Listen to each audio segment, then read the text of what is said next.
Sir Will, nahuli ko noon ang kuya kong matangkad sa kubo ni Lolo. Pagbungad ko po sa may pintuan ng kubo, bigla po siyang bumangon at dali-dali niyang itinaas ang mga kasuotan niya na pang-ibaba.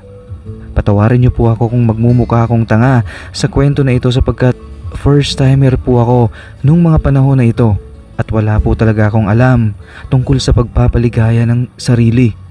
Di po ako marunong niyan.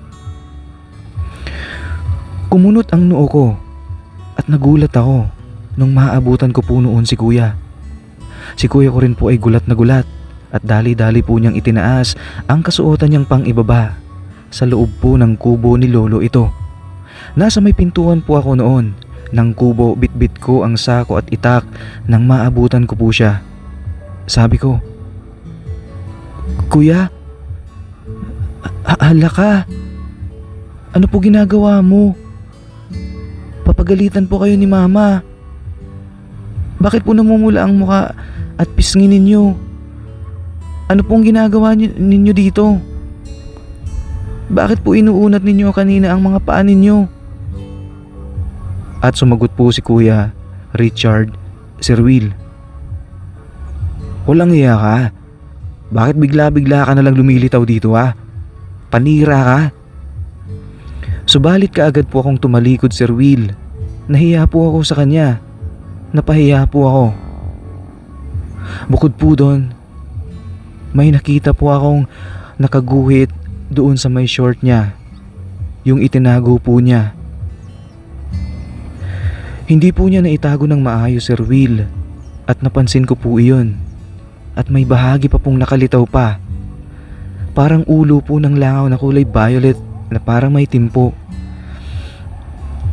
Kalahati po ng ulo nung nakita ko talaga. Ewan ko ba, grabe. At sa aking pagkakatalikod, hiyang-hiya po ako sa nadatnan ko talaga sa kanya. Nagsalita po ako sa paraan na mapapawi rin ang pagkakapahiya niya po sa akin dahil nasira ko po ang ginagawa niya sa sarili niya nung mga panahon na ito. "Kuya, sorry po. Wala po akong nakita." Ngunit sa loob-loob ko, kitang-kita ko naman po talaga ang malakulay violet na parang maitim. Nakamukha ng ulo ng langaw, Sir Will. Makinis na ulo po ng langaw na may isang mata. Pero hindi maliit na langaw kundi higante na ulo ng langaw po na mala-violet na ewan na parang maitim.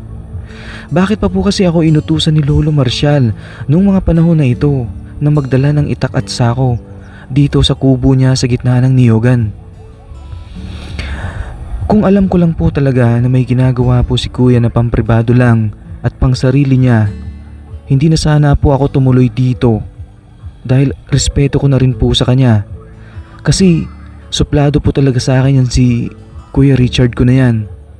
Lagi niya po akong pinapagalitan tapos mahuhuli ko lang po siya na gumagano ng sarili niya. Nagpapaligaya po siya ng sarili niya. Nakakahiya po yun talaga. Bakit pa kasi tanghaling tapat nagpapaligaya siya? Dapat tulog sana ako nito doon sa bahay kung hindi lang po ako inutusan ng Lolo Marcial ko na maghatid dito ng kagamitan sa pagpipitas ng niyog. At biglang nagsalita si kuya na labis ko pong ikinagulat. Nakatalikod po ako noon sa kanya at ayaw ko talagang makita ang dulo ng bahagi na nakalitaw pa rin po noon habang nakatalikod po ako sa kanya. Itinago niya nga pero may hindi naman po nabalutan kaya hindi po talaga ako makaharap at makatingin po sa kanya. Kasi nung nakita ko po talaga yun, Sir Will, lumakas ang tibok ng puso ko. Ewan ko ba kung bakit yun po ang naramdaman ko. Meron din naman po ako nung nakita ko na yun. Di nga lang kasing taba po nang sa kanya. At nagsalita na nga po si kuya na parang naninigurado kung may nakita raw po talaga ako. Nakita mo? Nakita mo? Hindi po. Wala po akong nakita, Kuya Richard. At saka, sorry po kuya. Alam ko po na malungkot po kayo ngayon. Kaya siguro mag-isa po kayo dito sa kubo. At kung ano-ano po ang ginagawa ninyo. bang sinasabi mo? Wala akong ginagawa dito. Bigla ka na lang nagpapakita dito. Umalis ka na nga dito, alis. Iwan mo na lang yan dyan na itak at sako na yan. Opo kuya, aalis na po ako, salamat po. Pasensya na po kuya Richard. Pasensya na po kuya talaga ha? At sa aking pag-alis, Sir Will, napalingon ako bigla kay kuya kasi narinig ko po na may pinulot si kuya Richard na papel. Dyaryo ang pinulot niya na may imprenta po ng mga magagandang babae at sexy. Pahapyaw ko po yung nakita na pinulot niya. Hinabol ng mata ko ang dyaryo kung saan niya po ito ilalagay. Ngunit nung niyupi po niya, Sir Will, ang dyaryo, may sumirit po na kaunti at may tumulo po. Nanlaki ang mga mata ko dahil sa pagyupi niya ng dyaryo. Tumulo ang mga tubig na parang may halong gulaman at sago. Ang dami po niyon na nagmula mismo sa loob ng pagkakayupi po ng dyaryo na tinupi po ni Kuya Richard. Sa loob-loob ko, ano ang mga tumulo na yon na bumuhos na ang dami talaga mula sa dyaryo na yon? Bakit parang yellowish na kulay, parang may pagka-green na yon? Parang matagal na panahon na nababad o na-stuck ang tubig na yon. Parang nilulumot. Sabay tingala ko po sa muka niya na sobrang pula talaga. Minamasdan ko po kung saan patungo ang tingin niya at kung saan niya po dadalhin ang dyaryo. Ang mga itim po ng mata ni kuya ay parang nanghihina. Parang lutang po ang mukha niya. Parang nanghihina po siya nung mga panahon na ito, Sir Will. Kaya hindi ni kuya napansin na may tumulong mga tubig na malalapot doon mula sa dyaryo na tinupi niya. At nung nakatayo na po siya, napulot niya na ang dyaryo. Naghahanap po siya ng masusuksukan nung dyaryo na yon. Biglang umarap si kuya sa akin at pagkakita ko po sa abs ni kuya, mabalahibo po ang mga abs ni kuya. Meron po akong nakitang makikintab na parang bakas ng tubig na siguro'y pinagmula ng tumulo na tubig na yun doon sa dyaryo na parang pinahiran po. Parang pinahid na patuyo na rin doon po sa may abs ni kuya. Di ko mawari iyon pero bakas iyon sa mga abs ni Kuya Richard, Sir Will. Medyo basa pa po yung ibang mga balahibo po doon sa may abs ni kuya. Sinuksok po ni kuya ang dyaryo sa bubong. Subalit nung nayupi na ang dyaryo, gawa ng masikip po yung bubong na pinagsusuksukan niya, may tumagas pa pong parang malapot na tubig ulit. At noong umalis na siya, nasuksok na ang dyaryo. Sabay dinampot po niya ang sako at itak na itinabi ko doon sa may gilid at umalis po siya patungo sa niyogan. Doon na po ako na curious, Sir Will. At nung makalayo na nga po si kuya, umakyat po ako sa papag at pilit ko pong inaabot yung dyaryo na isinuksok ni kuya doon sa may bubong.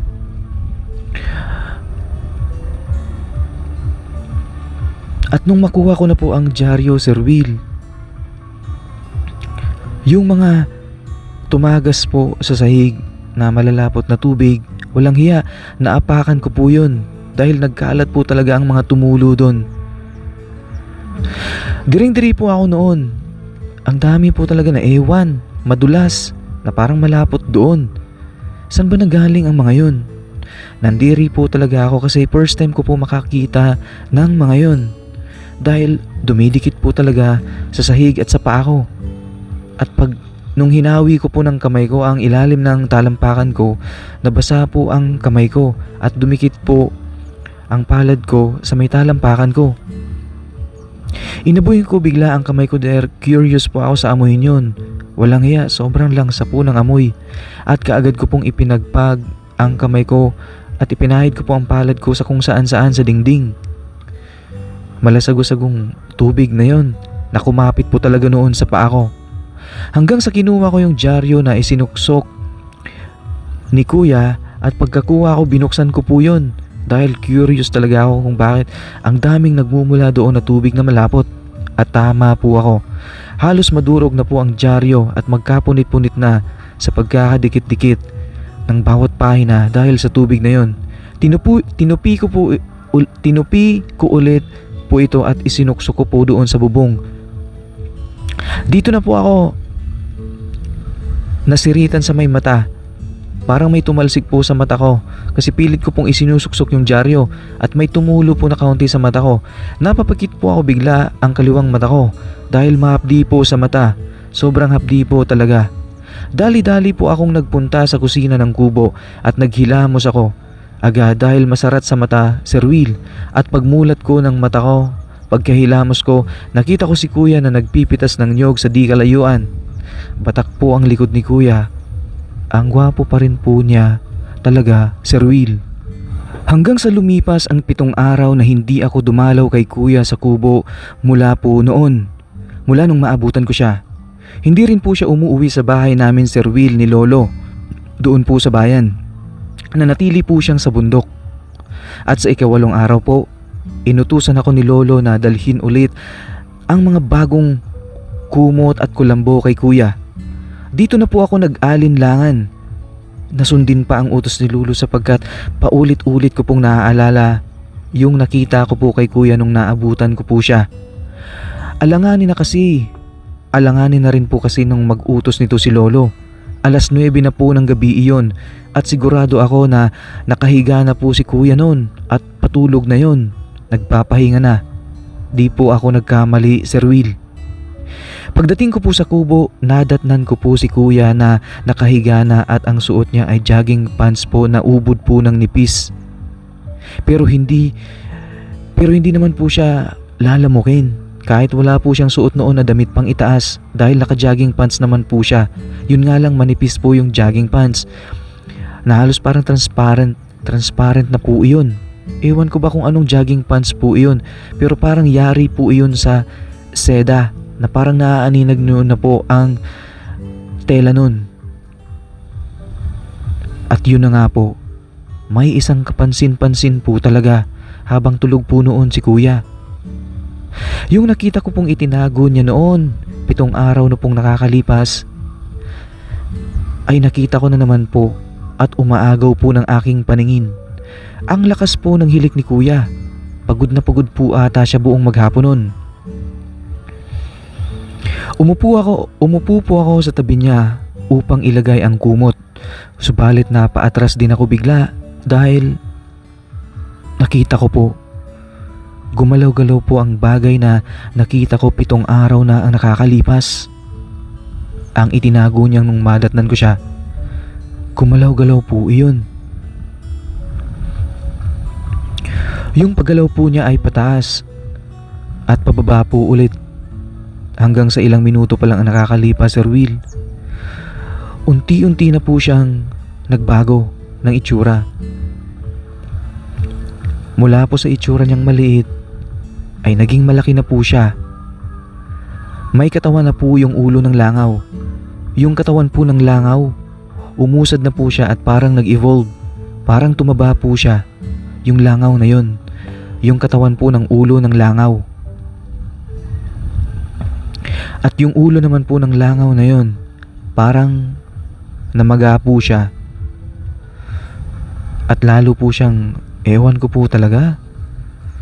Ang lakas na po ng tibok ng puso ko noong mga oras na ito dahil halimaw na po ang kinatatakutan ko, ang bagay na nagpapakaba sa akin. Habang ang lakas po ng hilik ni Kuya noon, hindi niya alam na hindi ko na alam po kung saan ko ititingin ang mata ko. Hindi niya alam ang nangyari doon po sa langaw na yun, sa katawan ng langaw na yun. Ewan ko ba na parang may signal nung dumating ako. Parang nagpakitang gilas. Pagtingin-tingin ko po sa paligid ay nakakabig po ang mata ko at inaagaw po talaga ang pansin ko. Pabalik po doon sa langaw na yon na sobrang taba na po. Dito na po ba ako, Sir Will, nagiging bakla? Dahil iba na po ako nung mga panahon na ito. Parang naaadik po ako sa nakikita ko. Ang kaba ko po ay parang nakakaadik na hindi ko maintindihan, na parang exciting, na parang curious na po ako talaga. Bakit po si Kuya, ang mga katulad ni Kuya na binata na talagang malaki na at matangkad, ay iba na po ang katawan ng mga langaw nila. Ang tataba na po ng mga katawan ng langaw ng mga kagaya ni Kuya. Hanggang sa dahan-dahan na nga po akong humiga sa tabi ni Kuya Richard upang matulog na rin po. Subalit bigla si Kuyang tumagilid po paharap sa akin upang maghanap siya ng unan, at ako po ang nakita niya. Ginawa niya po akong unan at niyakap niya po ako. Kasi parang nilalamig na po siya noon. Kaagad po siyang yumakap sa akin. Niyakap niya ako na parang unan. Ang bigat po ng mga legs at binti niya.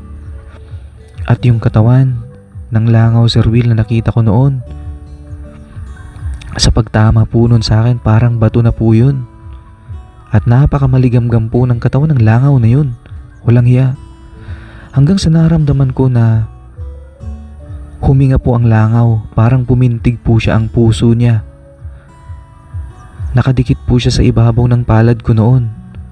Paulit-ulit po ang kanyang paghinga. Ang langaw na po yun, Sir Will, na dumapo po sa ibabaw ng palad ko. Lalong lumakas po ang tibok ng puso ko nung mga sandali na yon, na para bang nakasakay na po ako sa ulap. Pakiramdam ko po noon, kakaiba na po talaga ang kaba ko. Parang sumisingaw na po ng mainit ang buong katawan ko. Nakatingin na lamang po ako noon sa bubong habang nakayakap sa akin si Kuya Richard. Subalit, sa bawat pagkakataon, nagiginawin si Kuya. Lalo po siyang yumayakap sa akin na para bang lamig na lamig siya. Pero iba yung pakiramdam ko doon sa parang bato na langaw na yun, na nandoon sa ibabaw ng palad ko na dumapo. Ganun rin po kadami ang pintig at pagtulak sa kamay ko nung langaw na dumapo na yun, na dumampi sa ibabaw ng palad ko. Hanggang sa narinig ko na may parang ibinubulong sa tenga ko si Kuya Richard. Ano po, Kuya? May sinasabi po ba kayo? Medyo lakasan niyo po kasi di ko marinig eh. Ang sabi ko, umurong ka. Pumunta ka sa may ibaba. Sige na, urong na. Doon ka sa may ibaba. Walang hiya, Sir Will. Sumunod naman po ako kaagad at umurong po ako. Pumunta po ako doon sa may ibaba hanggang sa nakaharap po ng mukha ko yung langaw na yun.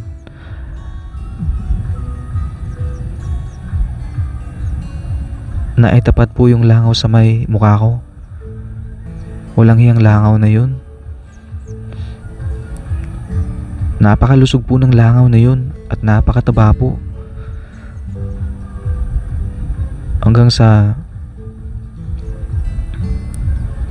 bumangga po dun sa kanya ang mukha ko.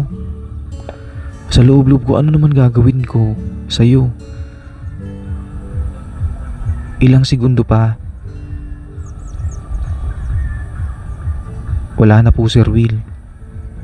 Pumikit na lamang po ako. Lang yang langaw.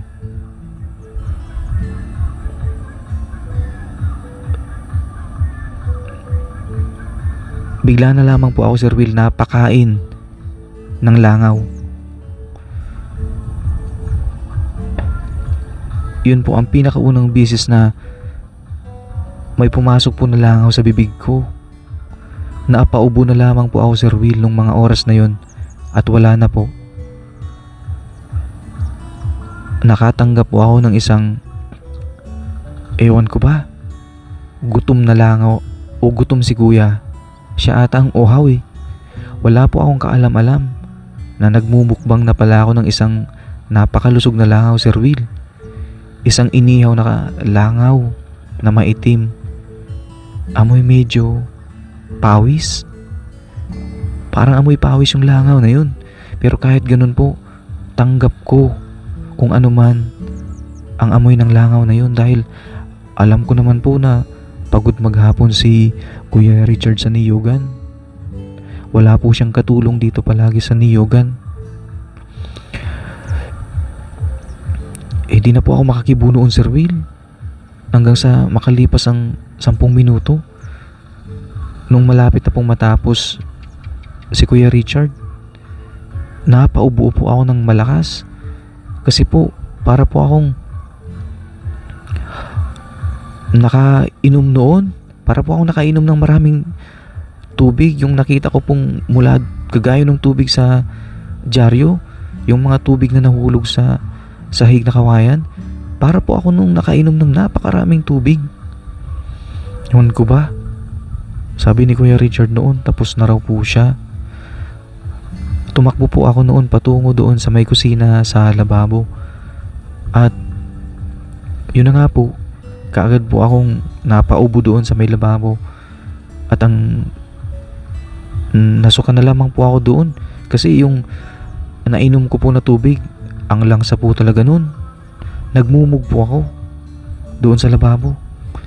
At pagbalik ko po sa may higaan namin ni Kuya Sir Will, natulog na lamang po ako sa may tabi niya. At andoon po siya sa may isang gilid at hindi niya po ako pinapansin. Nahihiya po ako sa kanya. Nahihiya rin po siya sa akin. Sir Will, mula po nung gabi na ito, araw-araw na po kaming nagkakahiyaan ni Kuya Richard ko. Pero gabi-gabi po kami ulit magkatabi matulog sa niyuga na yun. At kapag hating gabi na po, nauulit po talaga. Paulit-ulit pong ewan ko. Binibigyan ako ng pagmamahal ni Kuya gamit ang langaw na yun. At kapag umaga na, pareho po kaming nahihiya sa isa't isa kapag nagkakapi na po kami. Sir Will, tanong ko po, bakit po kami nagkakahiyaan ni Kuya Richard? 18 anyos na po yun si Kuya Richard at ako naman po ay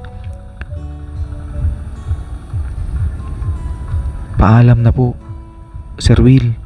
Basta po wala po akong masyadong alam nung mga panahon na ito.